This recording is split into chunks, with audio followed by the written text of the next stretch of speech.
অতিরিক্ত স্পর্শের যে ব্যাপারটা থাকে সেটা হচ্ছে বারবার স্তন টিপে দেখা, অতিরিক্ত চাপ দেওয়া বা স্পর্শ করা, এবং এক কথায় টানার প্রভাবে অনেক সময় অল্প পরিমাণে তরল পদার্থ বের হতে পারে। তো অনেক নারী রয়েছেন যারা হচ্ছে স্তনে চাপ প্রয়োগ করে থাকেন। এটা তাদের উত্তেজনাবশত বা কোনো একটা রোমান্টিক সিন দেখার সময়, বা অনেক সময় দেখা যায় যে কিছু সংখ্যক নারী একত্রিত হলে তারা একে অপরের স্তন ধরা বা স্পর্শ করা বা চাপ দেওয়ার একটা প্রভাব থাকে। আবার অনেকে হচ্ছে অবিবাহিত অবস্থায় অবৈধ সম্পর্কে জড়িয়ে পড়ে, সেটার ক্ষেত্রে ভিন্ন ব্যাপার। অতিরিক্ত স্পর্শের যে ব্যাপারটা থাকে সেটা হচ্ছে বারবার স্তন টিপে দেখা, অতিরিক্ত চাপ দেওয়া বা স্পর্শ করা, এবং এক কথায় টানার প্রভাবে অনেক সময় অল্প পরিমাণে তরল পদার্থ বের হতে পারে। তো অনেক নারী রয়েছেন যারা হচ্ছে স্তনে চাপ প্রয়োগ করে থাকেন।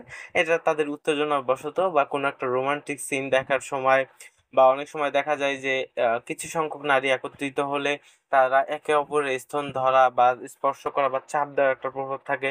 আবার অনেকে হচ্ছে অবিবাহিত অবস্থায় অবৈধ সম্পর্কে জড়িয়ে পড়ে, সেটার ক্ষেত্রে ভিন্ন ব্যাপার।